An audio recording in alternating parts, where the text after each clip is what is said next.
नाही पुष्कळ थोडे ओम नमो अरहते भगवते शिवाय संसार महा दुख सागर में तुमको देखा तेरे बनम चारु करोगे भक्त्या ओम सृजनाय चंदन लेपनम करोमि स्वाहा ओम ह्रीं सुमनः सुखप्रदाय पुष्प वृष्टि करो पुष्प वृष्टि करो गगन सारे चको समारे प्रमोदवासित समस्त दिगंतरालय विश्रीकृतेन पयसा जिन पुंगवाला ओम ह्रीं श्रीं क्लीं ऐं हरं हं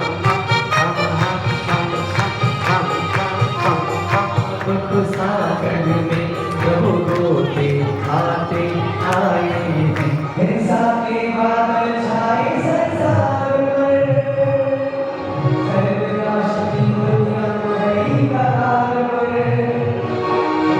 शास्त्रों में हो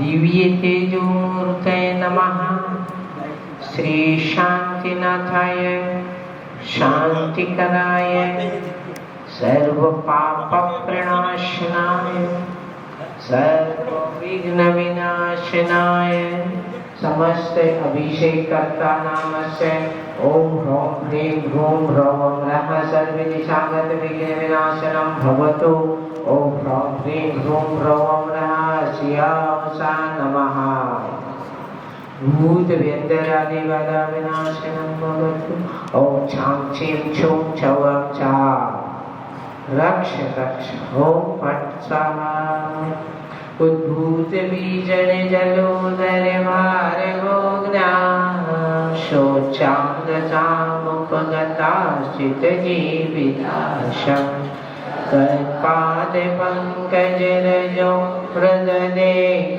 देहा जाववन्ति मकरध्वजतुल्यरूपा नमो हरियन्तानं नमो सिद्धानं नमो ऐर्याणां नमो वसावनं नमो जिनानं नमो उइजिनानं नमो परमोइजिनानं नमो समोइजिनानं नमो अनन्तोइजिनानं नमो कोट्ठबुद्धिनं नमो बीजबुद्धिनं नमो पादानजाय बोले सावला के विघ्न हरने विनाथ भगवान की ओम नमो हरते भगवते श्रीमते नैमिनाथे शंकराय सर्वाणि अक्षकुसुमाण्डनि अक्षिसहिताय बुधवागराय मम दृष्टिग्रह मम नामस्य समस्य अभिषेक कर्ता नामस्य दृष्टिग्रह लोककल्याणवाणा गुरु गुरु धर्मशास्त्र अभिषेक कृत्वा यज्ञपामिति फलाचन फलाचन स्नानानंतरम् अर्हते संयमपि स्नानामुसे ओम निद्रोकारिका शिरोणि श्री ज्ञानमती मातु चरण कमले अनप्राप्ताय अर्घ्यं निरोपामिति अद्य अष्टमी नमस्ते चित्र अनावर करो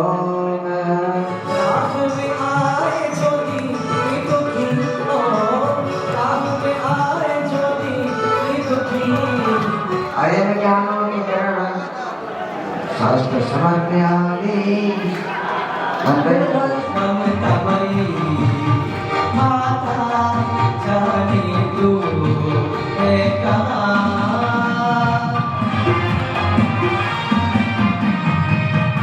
तो सभी लोग चर्चाओं में व्यस्त हैं अपने दोनों हाथों को उठाइए उठाइए दोनों हाथों को ममतामयी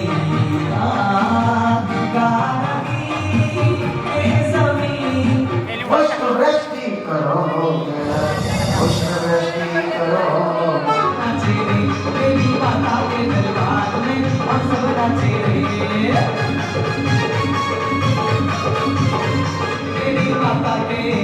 मेरी माता के दरबार में हम सब नाचे मेरी माता के दरबार में हम सब नाचे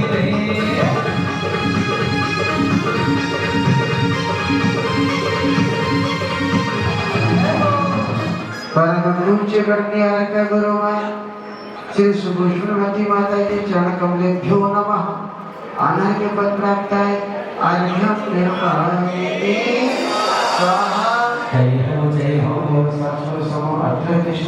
स्वाहा जय हो जय हो अन्य शास्त्र समा अर्थतिष्ठे उत्सव जय हो जय हमारे लोक घान पावन सरस चंदन किसी सचु अरिहंत सुख सिंहात मुरली करते नित को तारचु गुरु तीर नाथ कर मौका छे कीजे नया नित नया दृष्टि दीजे शरण में हमें बुला लीजिए प्रभु जी इतनी कृपा कीजिए हम जो शास्त्र धर्म सुधार विनाशनाय निवेदन पावे स्वाहा जिंद्र जग उद्धव नाश की मोह दिन महाबली सफल सलामत गुरु परम अमर सत्य अरहंत सुख सिद्धांत गुरु ज्ञान सहित पुराण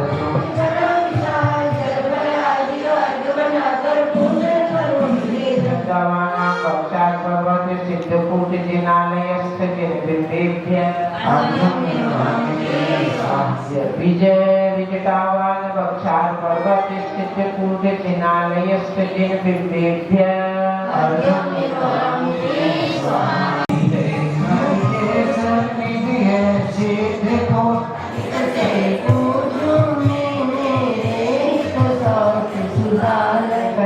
संबंधित पश्चिम विदेहस्थ शीतोदा नदी उत्तर तटे चंद्रमाल वक्षार पर्वत से सिद्धकूट जिनालयस्थ जिनबिंबेभ्यः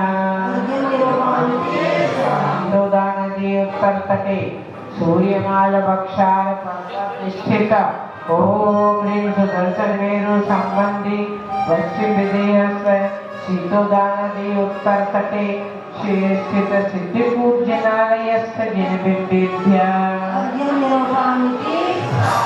शांति जिनालयस्थ सर्वे जिनबिंबेभ्यो नमः ओम ह्रीं अरं शाश्वत जिनालयस्थ सर्वे जिनबिंबेभ्यो नमः ह्रीं अरं शाश्वत जिनालयस्थ सर्वे जिनबिंबेभ्यो नमः जिनालयस्थ सर्वे जिनबिंबेभ्यो नमः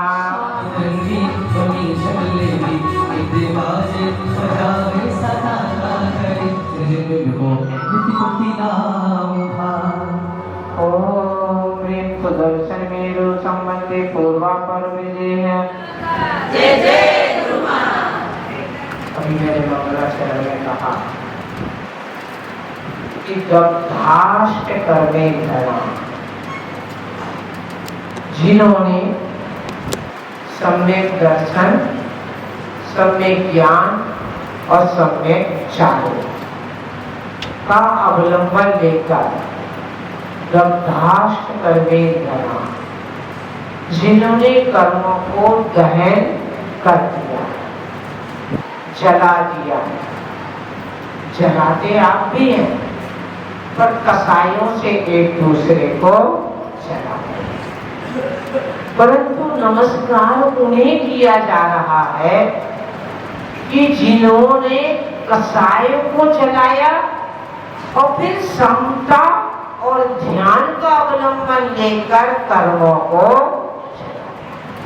आप गैस जलाना जानते हैं और भी जो होगा आप मेरे को मालूम सब चीज जलाना जानते हैं आपको यहाँ इस विधान के माध्यम से कर्म जलाने की कला सीखना है नारियल चढ़ाने की होड़ है अर्घ्य चढ़ाने की होड़ है अभिषेक करने की होड़ होना चाहिए मना नहीं करे परंतु अब इसके आगे एक कदम और भी आगे बढ़ना चाहिए कि मैं सम्यक दर्शन ज्ञान चारित्र का अवलंबन लेकर कर्म को जलाने की होड़ में प्रतिस्पर्धा में कंपटीशन में भी आगे अब तुरंत कहोगे माता जी पंचम काल में तो कर्म नष्ट नहीं होते कर्म नष्ट नहीं होते हैं है ना परंतु कर्म नष्ट की तैयारी तो हो सकती है ये जो विधान है यह इसकी एलकेजी है हमारा पूजन का एक ही उद्देश्य हो क्या हम आराधना किसकी कर रहे उपासना किसकी कर रहे साधना किसकी कर रहे? जिनके कर्म नष्ट हो चुके हैं। फिर अपना उद्देश्य क्या होना चाहिए? अब आप किराना मर्चेंट पर खड़े हैं, उससे कहोगे जरा वो चाइना सिल्क की साड़ी दिखा दो। किराना मर्चेंट ने किराने की दुकान पर खड़े जहाँ हल्दी नमक जीरा मिलता है, उससे कहो मेरे को चाइना सिल्क की साड़ी दिखाओ, तो कहेगा बहन जी समझिए ना कि ग्वालियर पहुंचो आप। अरे जब हम निरंजन निराकार की आराधना कर रहे हैं तो हमारा उद्देश्य निरंजन निराकार बनने का होना, और इसका प्रथम सोपान गृहस्थ अवस्था से चालू हुआ। आपको माता जी महाराज जी बन के कोई काम ही नहीं है। अरे हमें सबसे बड़ा काम है कि जो कोई काम नहीं करते उन्हें काम में लगाना। जो कोई काम नहीं करते उन्हें काम में लगाना हमारा सबसे बड़ा काम है। आप सोए को जगाना, भटके को रास्ता दिखाना, प्रमादी को कार्य में लगाना, मोह में आसक्त को मोह निद्रा से जगाना। परहित के कारण हमारा शरीर किसके लिए है? परहित के कारण। अपना हित तो कर ही रहे हैं पर बचे टाइम में परहित भी कर। तो हमारा उद्देश्य क्या है? नित्य निरंजन निराकार अवस्था को प्राप्त करना। तो इसकी भूमिका कहाँ बनेगी? कहाँ बनेगी? गृहस्थ अवस्था। हमें आपके मन से ये वहम निकालना चाह रही हो माता जी घर में तो कुछ नहीं होता, सब कुछ होता है, बहुत कुछ होता है, सब कुछ नहीं होता। सब कुछ करने के लिए तो इधर आना पड़ेगा, परंतु बहुत कुछ करने के लिए गृहस्थ में भी हो सकता है। सम्यक की साधना, सम्यक चारित्र की साधना। कम से कम आपके अंदर ये भाव तो बने कि किस प्रकार कहाँ के पूजन चल रही है, पूजन कौन कर रहा है? देव को क्या करना है? व्यापार, जीएसटी भरना है क्या? सेल टैक्स भरना है क्या? तो फिर क्या करना? मकान बनाना? कोई काम नहीं है। और तो और भोजन भी नहीं करना। भोजन भी माता जी को तो सब मर जाएंगे, नहीं है ना? आप क्या करते हो? कबलाहार, है ना? और देव क्या करते हैं? क्या करते हैं? मानसिक आहार, है ना? और त्रियंश क्या करते हैं? ओझा लेपार। अब लोग कहते थे माता जी ने तेल लगा लिया तो लेपार हो गया। लेपार तो एक इंद्रियों को होता है, मैं एक इंद्रिय नहीं, है ना? ओझा कबूतर के अंडे जो सेकता है। नौकर महार संसार में सब जीवों को, और यहाँ जितने बैठे उनको कबला। तो देवों को कबला हार भी नहीं, उन्हें भोजन भी नहीं करना। क्या काम है? क्या काम है? अप्रतिम चैत्यालयों की वंदना करना। नंदीश्वर आनंदन वन में घूमकर आनंद भी करना। परंतु आपके पास विवेक है, जिन्हें कुछ नहीं करना वो तो नंदनवन चले जाएंगे, नंदीश्वर द्वीप चले जाएंगे और वंदना करके आएंगे।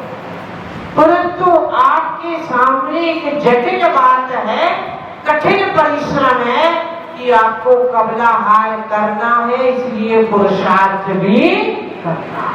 फिर भी इसमें से समय निकाल कर आत्म उत्थान की भी पिपासा होनी चाहिए। जब आप अकृत्रिम चैत्यालय की पूजा, अभी क्या कर रहे हैं? क्या कर रहे हैं? अकृत्रिम चैत्यालयों की पूजा। आप चैत्यालय किसी कहते जो छोटा है वो वो चैत्यालय, जो बड़ा है वो जिनालय। परंतु जिनालय चैत्यालय एक ही अर्थ के द्योतक है। चैत्य प्लस आलय, चैत्यालय मूर्ति, चैत्यालय मूर्ति जहाँ है वो आलय, और जिनालय जहाँ जिन विराजमान है, जिन दिव्य विराजमान है, उसका नाम जिनालय। तो चैत्यालय और जिनालय में अंतर न करना। ग्रह चैत्यालय में अंतर हो सकता, जिसके ग्रह में है ना।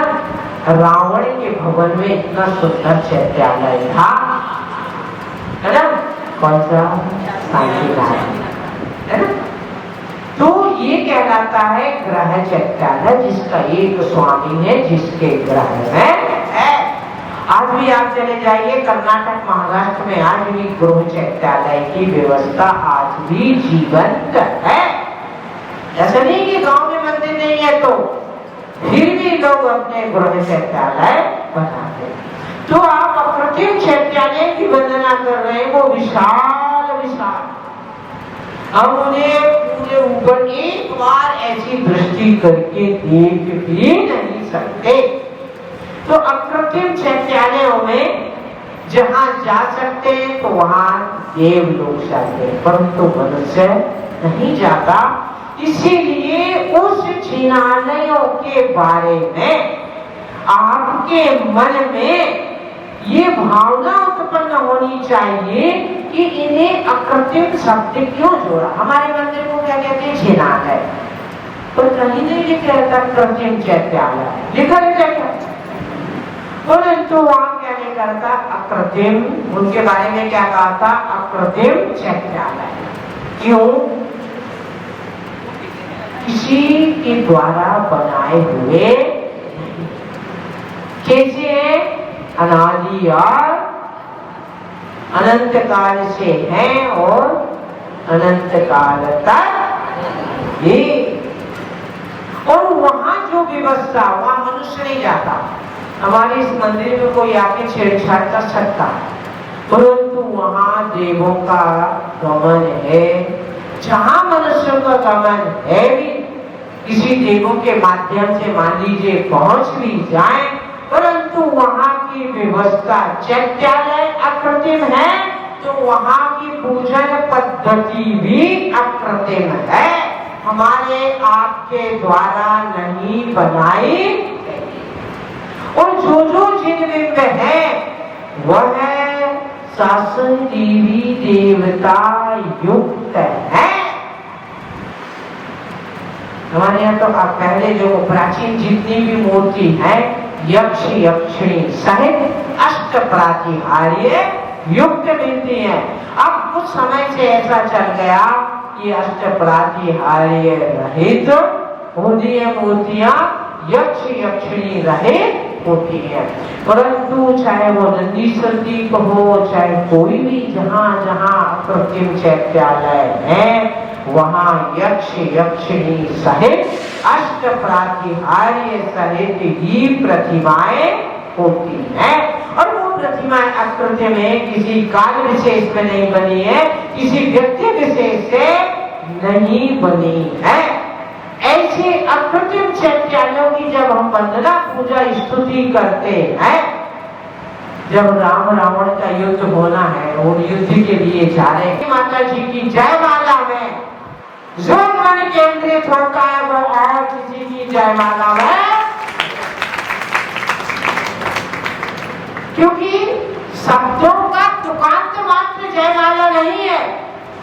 जिस विषय को माता जिसकी पूजन चल रही है उसी का वर्णन होता है। जैन जागृति भी जानना है तो पढ़ लीजिए, जैन दर्शन का चारित्र जानना है तो वैसा विधान पढ़ लीजिए, और आप जैसा जैसा विधान पढ़ोगे करोगे वैसा वैसा ज्ञान प्राप्त होगा। तो इस प्रकार आप जो अकृत्रिम चैत्यालय में अभी विशेष रूप से इंद्र ध्वज विधान कर रहे हैं, क्या कर रहे हैं, इंद्र ध्वज है ना। विधान का अर्थ क्या है, विशिष्ट रूप से जो भगवान की आराधना की जाती है वह विधान। विधि विधान से जो पूजा की जाती है वो विधान। तो यहाँ पर ध्वज का विशेष मायना। कभी कभी हम आधा अधूरा पढ़ लेते हैं और चक्कर में फंस जाते हैं। हम सोचते हैं अरे ध्वजा में छपवा छपरी क्यों बना दिए, है ना। तो इसी विधान के प्रारंभ में माता जी ने बड़ा सुंदर वर्णन किया है कि मेरू की ध्वजाओं में माला के चिन्ह होते और गजदंड की ध्वजा में सिंह का चिन्ह होता, कुलगिरी ध्वजा में पंकज कमल का चिन्ह होता और जम्बू तरु की ध्वजा में अंशुक होता, बक्सार ध्वजा में गरुड़ चिन्ह होता, ईश्वरकार मारुत में गज का चिन्ह होता, रक्ताचल की ध्वजा में वृषभ का चिन्ह होता, नंदीश्वर की ध्वजा में चकवा चकवी का चिन्ह होता, कुंडलगिरी ध्वज में मोर चिन्ह का चिन्ह होता और रुचिका पर हंस का चिन्ह होता। कभी कभी लोग कहते कि मालूम नहीं रहता, बेचारे वो दया के पात्र हैं, वो कहते हमने तो हंस को चढ़ा दिया, सकल की हिंसा करी। वास्तव में जो आगम से अनभिज्ञ है ऐसे व्यक्ति हमारे लिए क्रोध के पात्र नहीं, सदाशय के पात्र है, मार्ग प्रशस्त करने के योग्य है वो।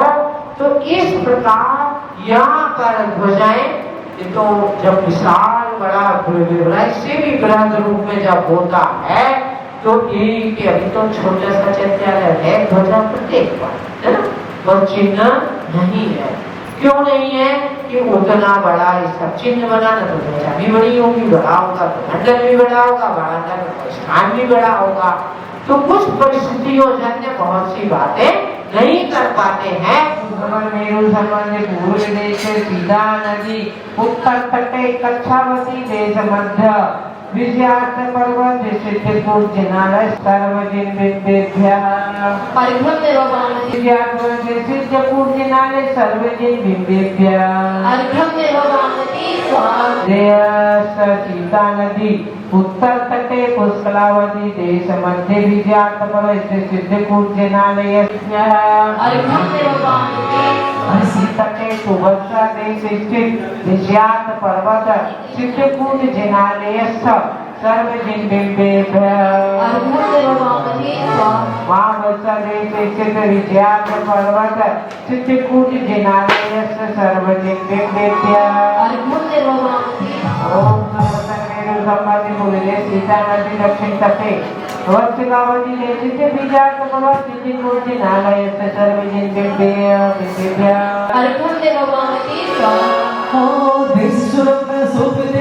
पूर्व देश सीता नदी दक्षिण तटे सुरम्या देश स्थित विजयार्थ पर्वत सिद्धपुर जिनालय सर्वजिन बिंबेभ्यः। सीता नदी दक्षिण तटे रमणीय देश विजय स्थित विजयार्थ पर्वत स्थित विजयार्थ पर्वत सिद्धपुर जिनालय सर्वजिन बिंबेभ्यः।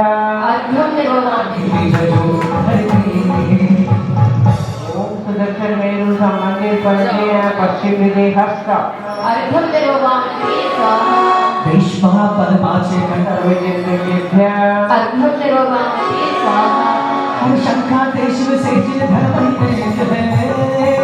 मेरु संबंधी पश्चिम विदेह सीतोदा नदी दक्षिण तटे संकया देश स्थित विजयार्थ पर्वत स्थित सर्वजिन बिंबेभ्यः। सीता नदी दक्षिण तटे नलिनी देश स्थित विजयार्थ पर्वत सिद्धपुर जिनालय सर्वजिन बिंबेभ्यः।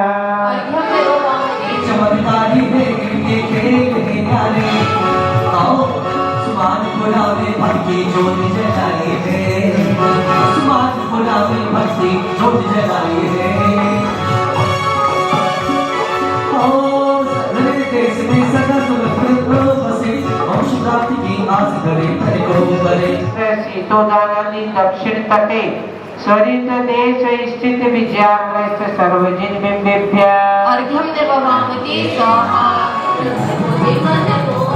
ओम दक्षिण मेरु पश्चिम संबंधी पश्चिम दिशे सीधो गंगा जी उत्तर तटे महाभद्र देश सिद्ध विद्या से प्रवेश सर्वजिन विद्या अर्घ्यं रोमावती स्वाहा सर्वजिन विद्या अर्घ्यं रोमावती स्वाहा दुनिया में जो जगमीत बोलो जय जय महावीर हे स्वाहा 32 विदेश पूजनालयस्थ सर्वजिन विद्या दर्शन मेरु संबंधी चतुर्थे विद्या परवर्तिष्ठित सिद्ध पूजनालयस्थ सर्वजिन विद्या यो नमः ओम एक सर्वजिनालयस्थ सर्वजिन विद्यो नमः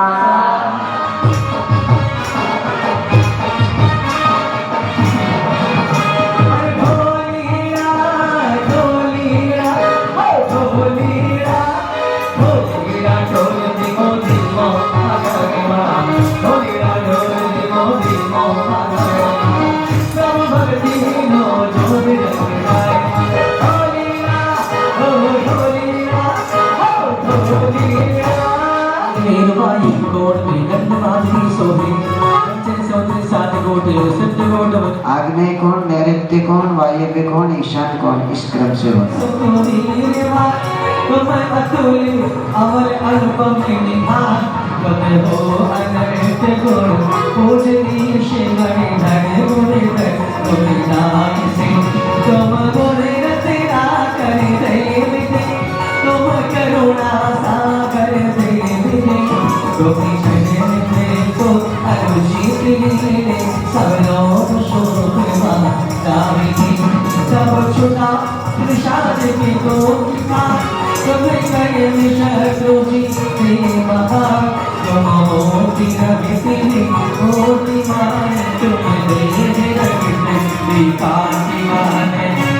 शांति शांति महाराज दिव्य पुष्पांजलि नीचे बैठे अमृत जाते अमृत अरम सासु जिनालय सर्जन विभ्यो नमः अमृत अरम सासु जिनालय सर्जन विभ्यो नमः श्री नमः भक्षार पर्वत से शिवदर्ग नमः अर्घम नपामिते स्वाहा अर्घम नपामिते स्वाहा शुद्ध शान सदा में छोटा ते स्वाहा सूर्य माने तो जावा नाम माने ती जावा शाह दिव्य पुष्पांजलि अमृत अरम सासु जिनालय सर्जन विभ्यो नमः अमृत अरम सासु जिनालय सर्जन विभ्यो नमः अमृत सासु जिनालय सर्जन विभ्यो नमः अमृत सासु जिनालय सर्जन विभ्यो नमः अमृत सासु जिनालय सर्जन विभ्यो नमः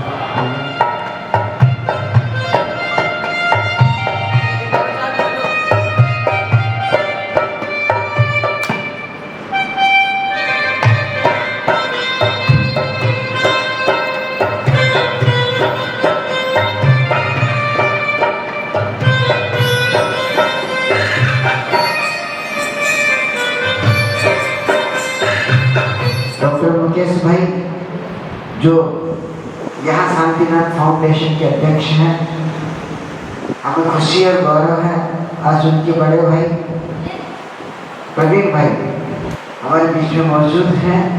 बहुत अच्छा लग रहा है। और भाभी जी विजेता बहन सुचिता बहन वो भी हमारे बीच में आज मौजूद है। पूरा परिवार हरा भरा लग रहा है। डॉक्टर नलिन हमारे बीच में है। डॉक्टर दिव्या आज हमारे बीच में है। और वृंदा भाभी जी तो रोज रहती ही रहती है।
काशीनाथ स्वामी जय हो।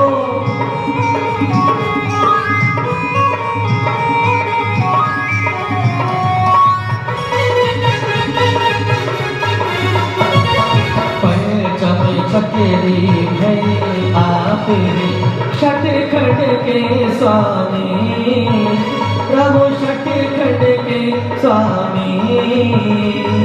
राज विभव के भोगे, राज विभव के भोगे, कामदेव नामी प्रभो।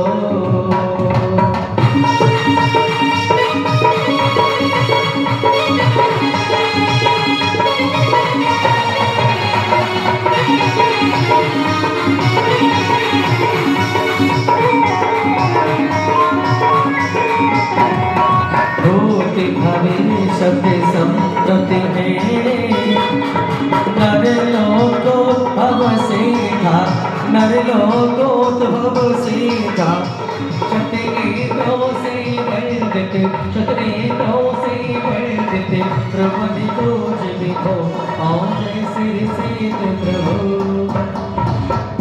बोले इंद्रध्वज महामंडल विधान की माता की आरती करे हमें, ओ गणी माता की आरती करे हमें। अरे रजनी दीप लेकर, चरणी ताज लेकर, गणी माता की आरती करे हम। जय हो।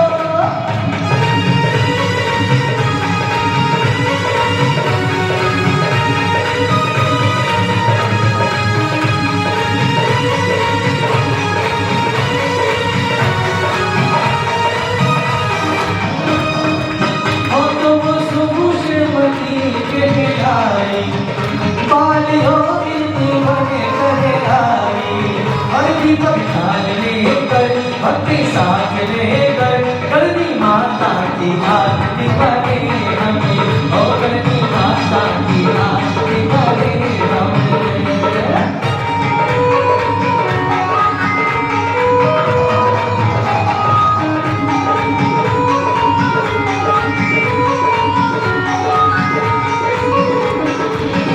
नया गुरुवर से दीक्षा पाई, और नया गुरुवर से दीक्षा पाई, और सुनी अभिनंदन से शिक्षा पाई, और ज्ञान दीप लेकर सुबह साथ लेकर करनी माता की आरती करे हमें, हर करनी माता की आरती करे हमें। जय हो।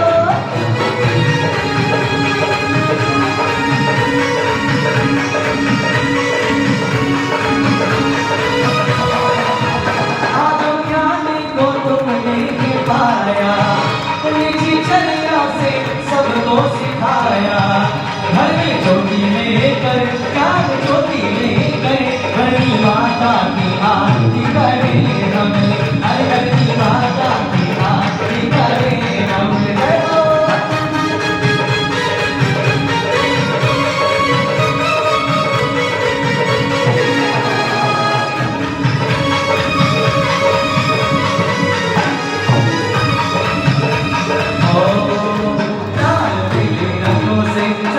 कर जा रे हर धरती में कैसी हरिया।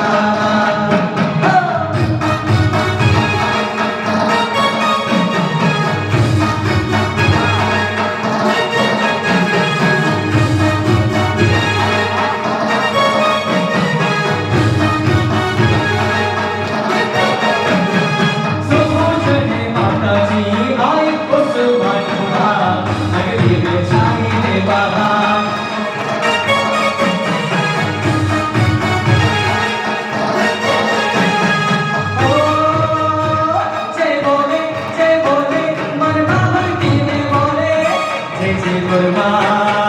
जय जय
संसार में जितने जीव हैं सुख चाहते हैं और दुख से डरते हैं। लेकिन अगर मैं ये कहूँ कि संसार में जितने लोग हैं वो काम दुख के करते हैं, काम दुख के करते हैं और चाहते सुख है, क्या ये उचित है कहना? तो मैं जो कह रहा हूँ आपको मेरे उत्तर का है। क्यों ऐसा क्यों करते हैं फिर हम?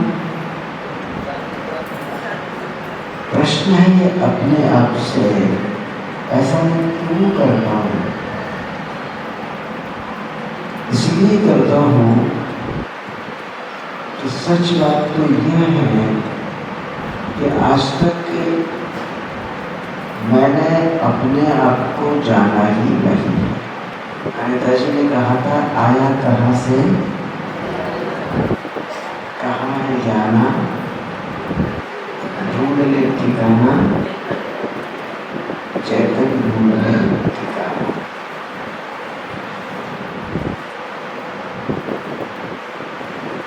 मोबाइल देखने वाले यहाँ से पीछे चले जाओ, मत बैठो।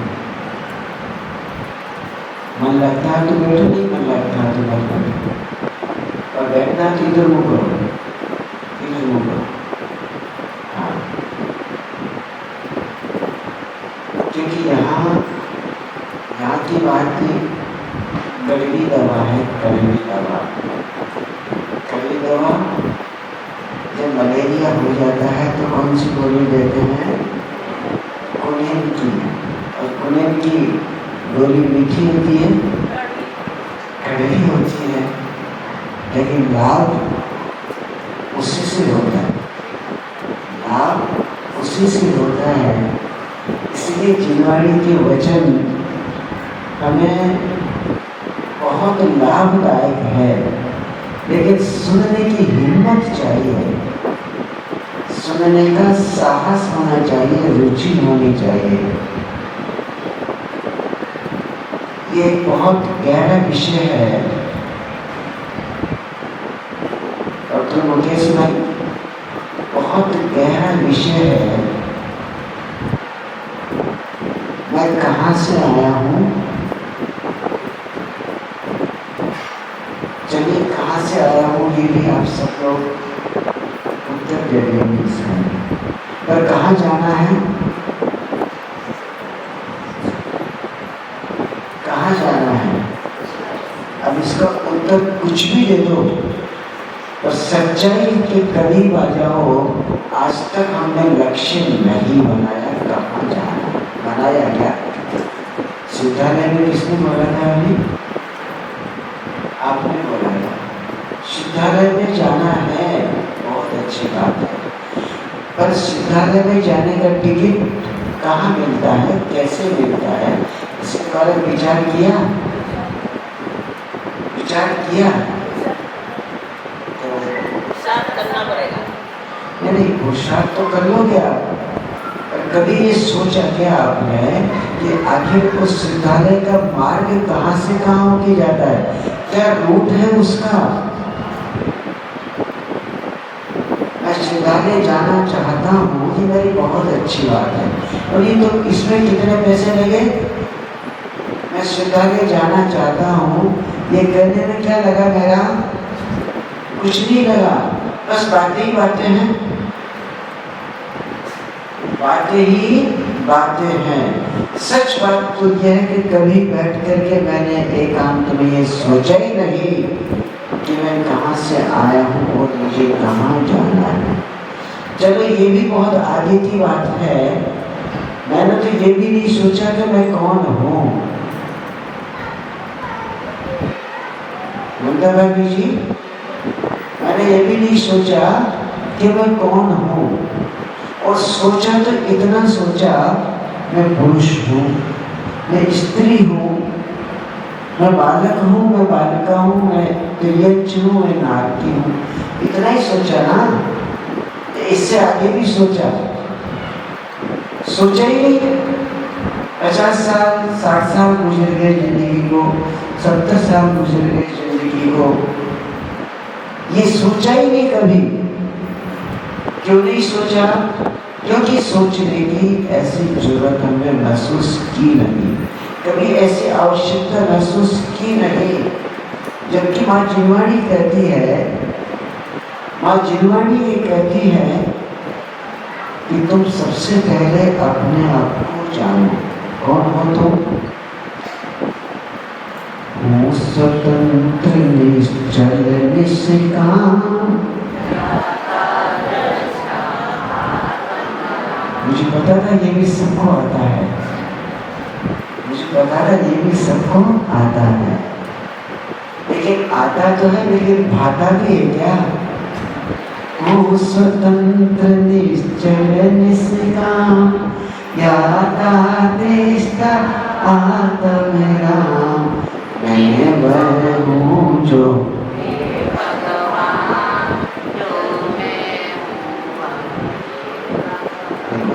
कितने कलाकार हो आप, है? क्या बोला आपने? मैं कौन हूँ? मैं कौन हूँ? जो भगवान है वो मैं हूँ, और जो मैं हूँ वही भगवान है। कभी सोचा इस पंक्ति के बारे में? कहना सरल है पर मनन करना कठिन है? नहीं, बिल्कुल नहीं, कठिन नहीं है। कठिन उनके लिए नहीं है जो ऐसा मनन करना चाहते हैं। हमारी उम्र बीत गई और बीतती जा रही है, और जिनकी नहीं बीती उनके भी पल का ठिकाना नहीं है। लेकिन कभी बैठ कर के इस बात को, कभी ऐसे मीटिंग की आपने बैठ कर के कि चलो आज मीटिंग करते हैं, चर्चा करते हैं बैठ कर के। और तो बहुत सारी चर्चाएं कर दी हमने, बहुत सारी बातें कर ली, पर कभी इस बात पर चिंतन हमने किया ही नहीं। हम तो कब निज घर आए, हम तो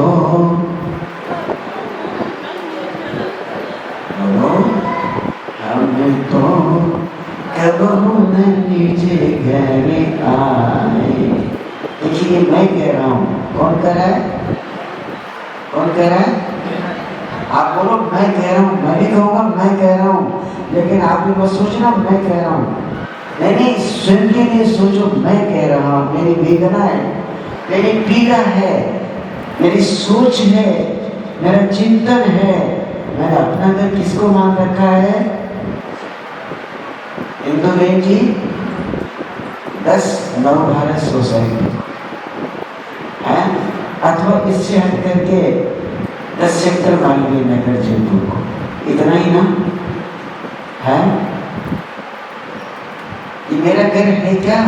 अगर ये मेरा घर है तो सच मानिए, सच मानिए, जिस घर का एड्रेस मैंने अभी बोला 10 नवभारत सोसाइटी, वहां एक दिन एक हस्ती रहती थी जिनका नाम था भागचंद भोज। एक हस्ती रहती थी जिनका नाम था भागचंद जी भोज। एक दिन क्या हुआ कि उनके प्राण पखेरु उड़ गए। उड़ गए, किसी को कहकर नहीं उड़ते वो। अब वो जिसको अपना घर कह रहे थे, जिसको अपना बेटा कह रहे थे, जिसको अपनी बहू कह रहे थे, जिसको अपना भाई कह रहे थे, जिसको अपनी बहन कह रहे थे, उन सब ने मिलकर के उनको उठाया। 4 आदमियों ने उनको उठाया। उठाया ना, किसी ने मिलाया, किसी ने बुलाया, तैयारी कर दी किस बात की? अब आप यहाँ से प्रस्थान कीजिए। क्यों? क्या उनका घर नहीं था क्या? वो बोलो, उनका ही घर था ना, फिर उनको क्यों नहीं रहने दिया? क्यों नहीं रहने दिया? बोलो हिंदू। वो अस्थाई घर था, था किंतु अस्थायी घर था। सच मानिए, जिस बंगले को अपना बंगला कहते हैं और जिसको सजाने और संवारने में पूरा जीवन व्यतीत कर देते हैं, वो भी किराए का मकान है, वो भी धर्मशाला है। सुभाष बहन गलत कर रहा हूं क्या? वो भी धर्मशाला है। धर्मशाला में यात्री कितने समय तक रुकेगा? 2 दिन, 4 दिन, 6 दिन है, इतना ही ना। बहुत गहरा चिंतन है। सच बात तो यह है, ऐसे संस्कार भी हमने नहीं दिए और न संस्कार ऐसे दिए। देखो माता जी को नींद आना शुरू हो गई, आ जाती है। ऐसी बातों में तो नींद आ जाती है। अगर कोई कहे कि मुझे नींद नहीं आती तो मैं नींद का डॉक्टर हूँ। इस बारे में, केवल इस बारे में है, मैं उसको ऐसी चर्चा सुनाना प्रारंभ कर दूंगा तो उसको आ जाएगी। बोलो, आ जाएगी कि नहीं आएगी लक्ष्मी बहन? मेरे को नहीं आएगी? क्या बात है, लक्ष्मी बहन को नहीं आएगी, थोड़ी देर में आ जाएगी। आएगी नहीं? नहीं, 12 बजे नहीं, मैं 2 घंटे बोलता रहूं तो बहुत अच्छी बात है, बहुत अच्छी बात है। सच बात, मैं आपको एक बात बताऊं क्या हुआ। एक घर में 3 प्राणी थे, एक माँ, एक बेटी और एक बेटा। अब नींद नहीं आएगी, मैंने आपका थोड़ा सा ध्यान दूसरी तरफ डाइवर्ट कर दिया, और आप सुनोगे तो मजा भी आएगा, सुनोगे मन लगा के तो आनंद भी आएगा। कितने प्राणी थे घर में? 3 प्राणी थे, माँ थी, बेटा था और बेटी थी। घर में नहीं था तो कौन नहीं था? पिताजी नहीं थे, सब समझ गए। पिताजी नहीं थे, और नहीं थे तो क्यों नहीं थे? चले गए। अब ठीक है, बेटी सयानी हो गई, समझते हो? सयानी होने में विवाह के योग्य हो गई। मैं इसलिए पूछता हूँ, मैं राजस्थानी हूँ, आप गुजराती हो, बहुत सारी बातें मैं कहूँगा आप नहीं समझ पाओ तो, लेकिन गुजराती हिंदी समझ लेते हैं, राजस्थानी गुजराती नहीं समझते, ये तो पक्का उनकी कमजोरी है। अब देखिए, लड़की विवाह की योग्य हो गई तो माता पिता का फर्ज बनता है उसका विवाह करें। अब माता पिता, अगर कोई उस घर में था तो वो भाई था, भाई ये समझता था मेरी बहन की अगर जिम्मेदारी है तो वो मेरी है। काश आज पिताजी नहीं है तो क्या हुआ? पिताजी होते तो वो करते, पर आज वो सारी जिम्मेदारी मुझे दे करके गए हैं। मैं मेरी बहन की शादी ऐसी करना चाहता हूँ, ऐसी करना चाहता हूँ कि बहन के दिमाग में ये नहीं आ जाए कि आज मेरे पिताजी होते तो। इतना दहेज का सामान इकट्ठा कर लिया, इतने साड़ियाँ इकट्ठी कर दी उसे देने के लिए, डायमंड के ज्वेलरीज उसने मंगवा ली, सोने चांदी की ज्वेलरीज उसने मंगा ली, सब कुछ उसने इतना मंगा लिया, इतना मंगा लिया कि वो घर छोटा पड़ने लग गया। शासन सौभाग्य से हमने पाया है, तेरा हर एक से अंत प्रभु हमें आज समझ में आया है। प्रभु इस जग को अब तेरा ही एक सहारा है, मर्द तेरे बंद हुए हाथों ने नीर बहाया तेरे चरणों का स्पर्श मिले प्रभु, पूजन का हर्ष मिले हम सबकी है दिल की आरज़ू। नियम लेती है कि आजीवन रात्रि भोजन त्याग, जैसे ही शादी होकर वो अपने पहुंचते अपने ससुराल में बहुत ही ऊंचे घर में उनकी शादी हो जाती है। सेठानी अपने महलों में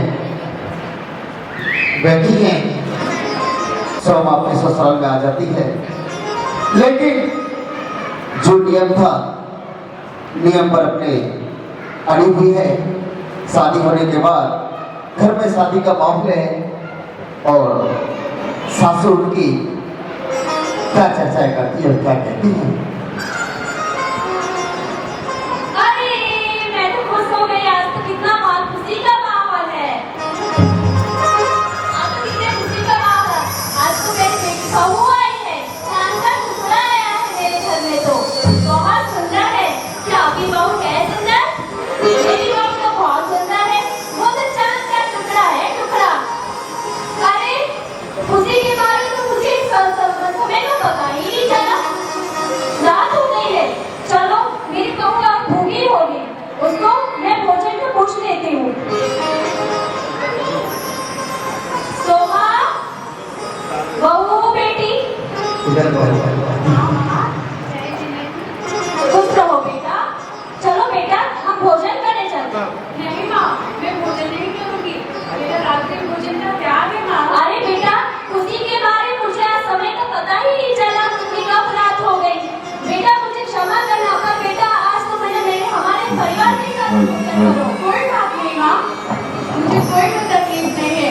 मैं रात्रि भोजन का त्याग करी हूँ, इसलिए मैं नहीं भोजन कर सकती। पर बेटा, पर तुम्हें पता है ये तो तुमने मायके में भी नियम लिया था, अब यहाँ पे तो हमें यहाँ से चलना पड़ेगा अपने ससुराल के। नहीं माँ, मैंने हमारे वहाँ पे नगर में जब माता जी आई थी तो उनके समक्ष मैंने ये नियम लिया है और मैंने आजीवन ये लिया है, इसलिए नियम को मैं नहीं छोड़ सकती हूँ। पर बेटा, तुमने तो वहाँ पे नियम लिया था, यहाँ पे थोड़ी लिया था। तुम्हें पता होना चाहिए कि ये तो ससुराल आए हो। मैं क्षमा चाहती हूँ माँ, पर मेरे आजीवन का नियम है, मैं ये इसे नहीं तोड़ सकती हूँ। बस बेटा, तुम मुझे गुस्सा मत दिलाओ। मैंने तुम्हें क्या बोला था? ये तुम्हें ये नियम किससे पूछ के तुमने लिया था? मैं क्षमा चाहती हूँ माँ।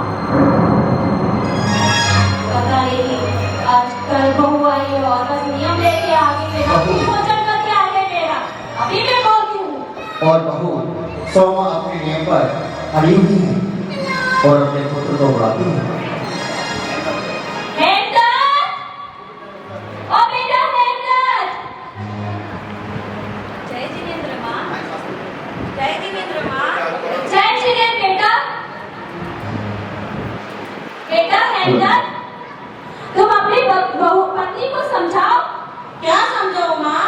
बेटा उसने मैंने खुशी के बारे मुझे समय का पता नहीं चला, मैंने उसको बोला चलो बेटा भोजन करने चले, तो उसने ना बोल दिया। अरे क्या हुआ माँ, आज नहीं तो कल वो कर लेगी। यानी आज की बहू आई तो कल उसके चोरी में गुलाम बन जाओ? नहीं माँ, ऐसा कुछ नहीं है। बस ऐसे ही होता है, कल की आई बहू सब उसके पति की बहू दोनों बन जाते हैं। यही देखने को मिलता है, बहू सासू को तो कोई सुनता ही नहीं है। ऐसा कुछ नहीं है माँ।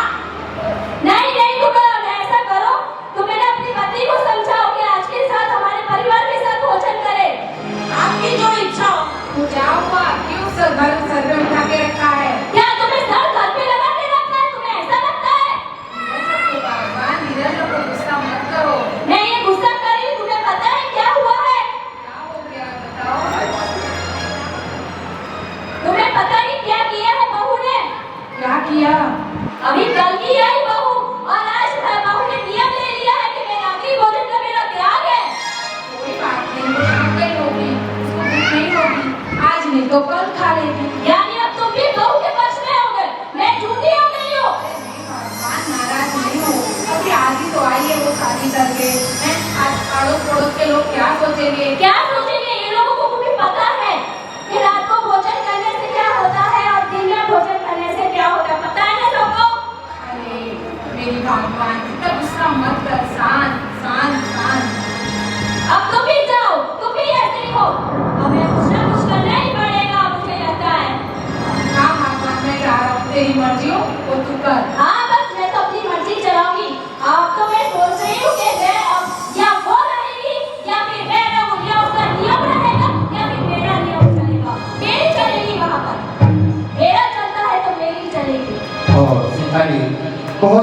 में कि कल की आए बहू अपने पियर की रीति रिवाज को यहाँ चला रही है, लेकिन नहीं, इस घर में तो सिर्फ हमारे जो परिवार में होता है, हमारे परिवार में रात्रि में भोजन किया जाता है, मैं इसको रात्रि में भोजन करा कर रखूंगी। और विचार करती है क्या करूँगा, मुझे कुछ न कुछ उपाय करना ही होगा। हेमंत, बेटा हेमंत, बोलो माँ। बेटा अब तो तुमसे होगा नहीं, अब तो तुम अपनी पत्नी से समझाने से रहे। अब ऐसा करो, तुम्हें ना यहाँ के अभी कोई सपेरा निकला था, तुमने देखा था कल वो आया था सपेरा? अरे वो मोटा मोटा। हाँ, मोटा मोटा, काला काला। अरे वो वाला सपेरा। हाँ, वो मोटा मोटा काला काला सपेरा। क्या करना है माँ सपेरे का? तुम ऐसा करना, उसको बुला लाओ, ठीक है? फिर मैं जो करना हो तो मैं कर लूंगी, मैं देख लूंगी उसको तो। अरे माँ सपेरे को? हाँ, मैं सपेरे को जाओ अभी तुम। और सेठानी उस अपने बेटे को कहती है जाओ उस सपेरे को लेकर आओ, और हेमंत जाता है, चला जाता है सपेरे को लेने के लिए। अरे सपेरे बाबा, सपेरे वाले बाबा, ओ सपेरे वाले बाबा।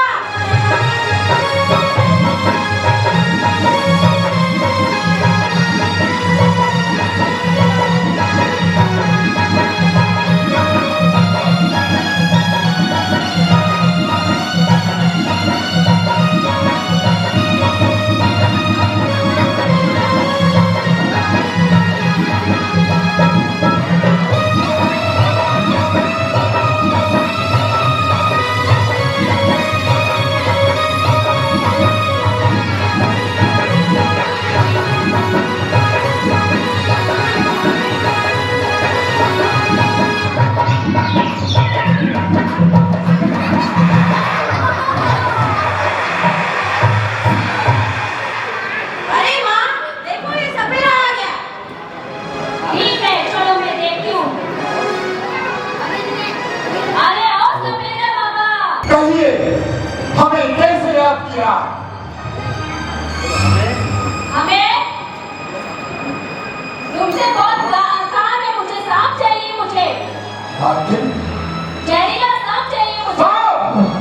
कौन कौन से सांप चाहिए? मेरे पास अनेक प्रकार के सांप हैं। कौन कौन से प्रकार के सांप है तुम्हारे पास? मेरे पास घोड़ा 50 सांप है। घोड़ा 50? घोड़ा 50? घोड़ा 50? मुझे कोई देख रहा है ना, वो ऐसे करेंगे ना, फेंक देंगे। ये क्या घोड़ा पछाड़ कर रहे हो? अच्छा ये नहीं चाहिए तो पानी 50 सांप है। कौन सा? पानी 50। पानी पछाड़, वो देख रहा हूँ, ये जितेंद्र भाई देख रहा हूँ, वो है ना, तुम्हें ऐसा करेंगे, ऐसा गोल गोल करके, और फिर हमें पृथ्वी पे गोल घूम के ऊपर फेंक देंगे। ये कैसा नगर है जहाँ व्यक्ति सांपों से खेलता है? तो मालकिन मेरे पास और भी सांप है। तो ये और भी सांप क्या? वो तो ये छोटे बड़े बच्चे हैं ना, बैठे ना, वो गोल गोल घुमा के घुमा खेलेंगे वो तो। अच्छा तो कोई जहरीला सांप दो मुझे, जहरीला सांप। तो सुनो मालकिन, मेरे पास एक ऐसा सांप है जो एक बार खाए होठ भी ना हिलाए। हाँ, बिल्कुल वही सांप, मुझे वही सांप दीजिए। अब तक 70 आदमियों को खा चुका है, किंतु मेरे दिमाग में ये प्रश्न उठ रहा है, आपको सर्प चाहिए किस लिए? अरे वो तुम्हें क्या करना है, वो तो मेरा प्रश्न है। तुम्हें तो मुंह भर की कीमत मिलेगी, तुम्हें तो 7 पेड़ियों तक खाएंगे, जो तुम्हें चाहिए वो मिल जाएगा। ठीक है मालकिन, जैसे आपकी आज्ञा। यदि आप बताना नहीं चाह रहे हो तो कोई बात नहीं। नहीं, आप मुझे सांप दे दीजिए। ठीक है मालकिन, मैं अभी अपने पिटारे में इस अपने गीत से धुन बजाकर उस सांप को अभी निकालता हूँ मालकिन। नहीं नहीं, यहाँ पे नहीं निकल, नहीं।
विजय मालकिन, मालकिन नहीं, इस तरफ तो मंगवाया है, मुझे तो कुछ ठीक नहीं लग रहा। हे नागराज, तुझे कसम है भोलेनाथ के गुरु भैरवनाथ की, यदि कोई सत्य में चलने वाला हो उसे तो छूना मत। हो अधर्मी, हो पापी, उसे तू छोड़ना मत। और हम तुम्हें ये वचन देते हैं, तुम्हारा ये कार्य होने पर हम तुम्हें आजाद कर देंगे, आजाद कर देंगे, आजाद कर देंगे।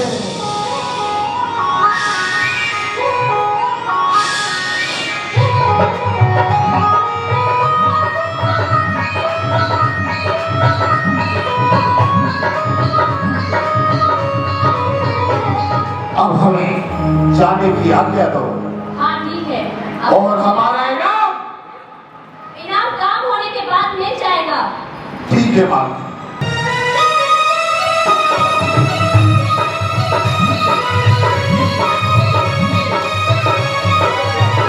लेकिन माँ इसमें क्या है?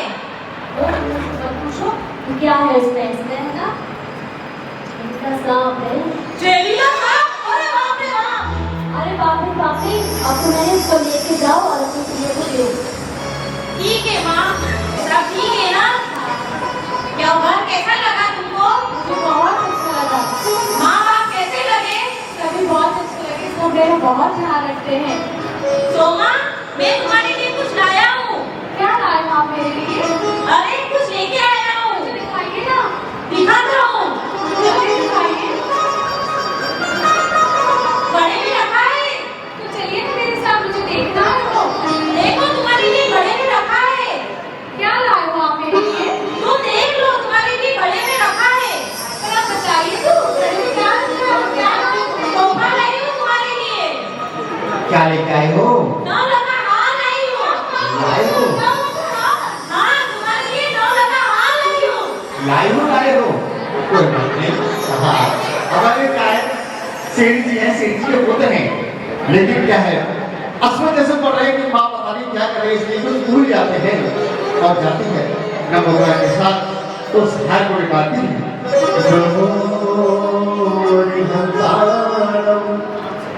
नमो सितारम, नमो आर्याणम, नमो वसयन, नमो सबसाहुर। पूरे पाठ में भगवान की हुक्मनादी का हारे बनाया, जबानों का रिमंत्री सुनाया,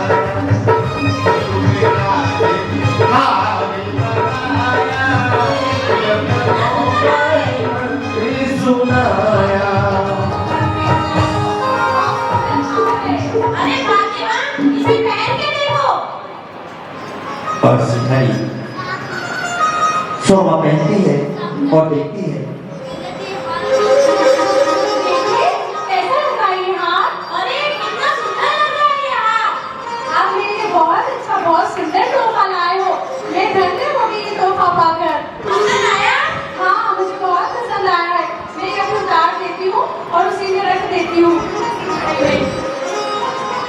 आपको क्या हुआ? सांप, सांप, सांप कहाँ से आया? ये क्या हो गया? कैसे आया? क्या हो गया? देखो, सांप, ये सांप के साथ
नहीं है कोई नहीं बेटा बात नहीं उठो मानता है।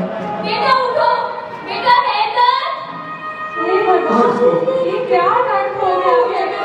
ये कौन सी गलती की सजा मुझे और प्रभु से जाती है, प्रभु से प्रार्थना करती है। ये अनर्थ को ठीक कर दो, इनकी रक्षा करो भगवान, इनकी रक्षा करो।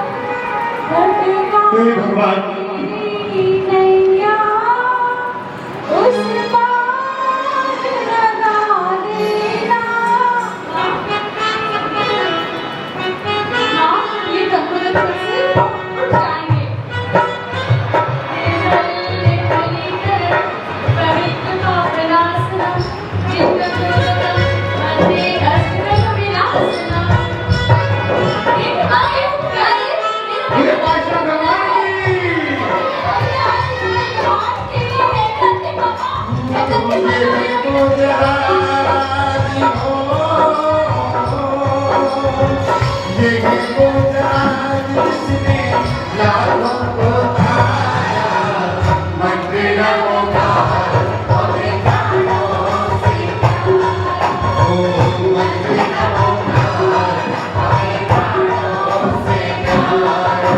क्षमा मैडम, मैं तुम्हारे चरण स्पर्श करती हूँ। बेटा, आप तो मेरे लिए पूछनीय थे, आप ऐसा मत करिए।